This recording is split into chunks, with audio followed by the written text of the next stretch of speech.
All right, so did you hear the news? Did you catch Brent Venables' coach's corner with Teddy Lehman and Toby Rowland? Did you pay attention?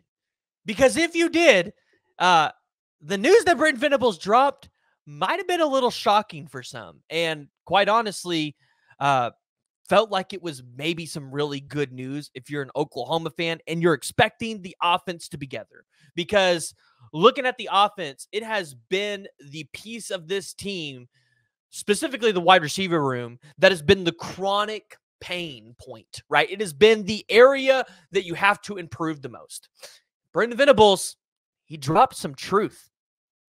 So let's go ahead. Let's jump into it. As always, I want to hear from y'all. Join the discussion.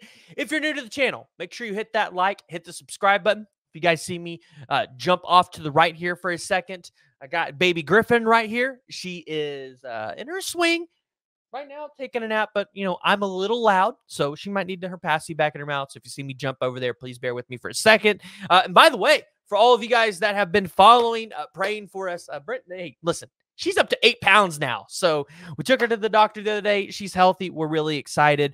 But you guys aren't here to hear about Griffin. You guys are here to hear about Oklahoma football, right? Hear about the news that Brent Venables dropped in the coach's corner, and mainly centered around the wide receivers. That's what we're going to talk about today. And we got to start with Jalil Farooq. This is the guy that I think, and we're going to get to Deion Burks, but we got to talk about Jalil Farooq first, because if you guys remember, literally one of Jackson Arnold's best passes this season was to Jalil Farooq. It was like a 47-yard pass, and that's where he broke his foot. And it was a 6 to 8 week timeline. But Brent Venables announces during the Coach's Corner show that, hey, he's going to be out of his boot, and hopefully he can return soon. I have an ideal timeline myself. I am not a doctor. I am not affiliated with Oklahoma, so please do not take this for gospel. I would imagine Jalil Farooq at this point is back by Ole Miss, right? If he's getting out of his boot, I would imagine they're going to start putting him through some light work, light reps. And I would imagine over the next 2 weeks, they're going to be, getting him ramped up, getting him back into speed. Now, if he does return for Ole Miss, I would not imagine he's going to be like the #1 wide receiver and a key focal point in the offense, right? I would imagine they're going to work him in, give him some targets, but he's not going to be like running 85 plays, right? Just let's be honest. If you're out for that long, you're probably not in game shape to be able to do that. But just getting Jalil Farooq back in some capacity as a veteran wide receiver, it's going to change your offense. It is going to help your offense, especially with Deion Burks potentially being back by that point. And if you're an Oklahoma fan at this point, you're saying, give me Burks or give me death. Right? That is what you're saying out there. I want Deion Burks and Michael Hawkins to be getting that connection, because you've also got Jaquez Petaway out there being a weapon, but you want to see Deion Burks. And you guys remember he had that soft tissue injury against Tennessee, so he didn't get a chance to play against Auburn. If I had to give you guys expectations, I would say, although Brent Venables says, they're going to see where Burks is at over the next couple of days, I would not be hopeful he's going to play against Texas. Sometimes these soft tissue injuries can take 2 or 3 weeks to heal, maybe even a little bit longer. I wouldn't imagine Burks will be out too much longer, but I wouldn't imagine that he's going to get a bunch of run against Texas or any at all. Now, what I do think you see is, in the injury report that's going to come out on Wednesday and the injury report that's going to come out on Friday, you see Deion Burks listed as questionable. What that means is he's not playing, but the staff wants to make the Texas people think he's playing, right? They want to make sure the Texas defensive staff is prepared for anything that Oklahoma can throw at them, maybe throwing them off their toes a little bit, throwing them off the game plan. There's a chance you might even see Deion Burks completely suited up, walking around during warmups. They might, lightly toss the ball to him, but, not make Deion Burks do anything extensive so that, he could re-aggravate or hurt himself, but just, keeping the Texas staff on their heels. That's what you do, right? That is how you play the injury game in the NFL and college football. So I would imagine that Deion Burks doesn't play this week, but you do see him suited up. You do see him on the field. You're just not seeing him actually play. So looking at those two, you get them back. I would assume you get Deion Burks back next week. If you get Jalil Farooq back for Ole Miss, that's going to tremendously help out your wide receiver room. But then Brent Venables talked about Andrel Anthony and talked about how he had another procedure and is feeling great on his knee.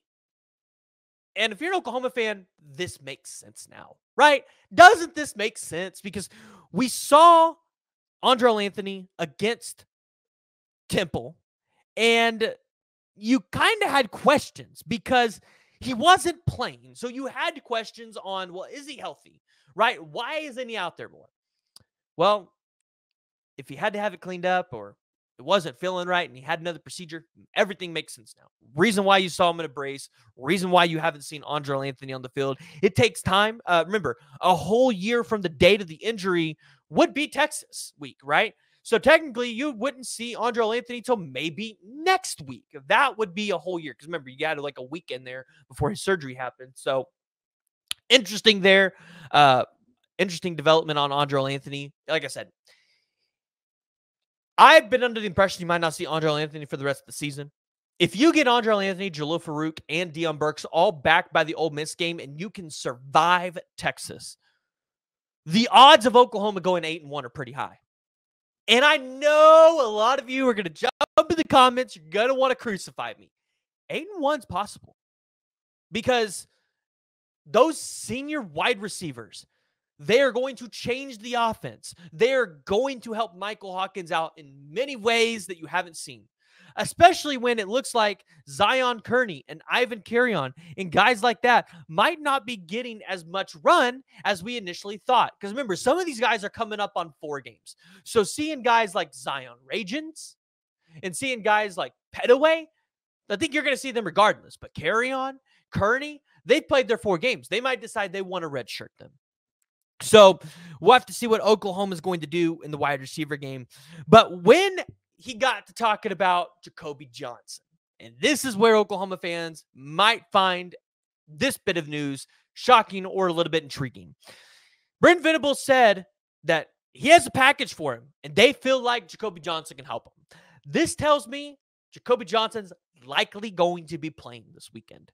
And especially with no film on Jacoby Johnson for Texas, this is great news for Oklahoma because there are packages that you can throw out there that Texas will be seeing for the first time. And it will keep that defense on their heels. And if Jacoby Johnson is even half the athlete that we saw in high school, at Mustang High School, not even 5 minutes down the road from where I'm at, then Oklahoma might have themselves a star wide receiver. Just might. Because remember, Jacoby Johnson out of high school was being recruited at wide receiver by a lot of schools. The defense fought for him to be a cornerback. So you're looking at that. Brent Venables got into the news of Taylor Tatum and talked about how Taylor Tatum's progressing well. There's a good chance we might see Taylor Tatum this weekend. I would say you do. And here's the deal. Taylor Tatum is your second best back to Javonte Barnes.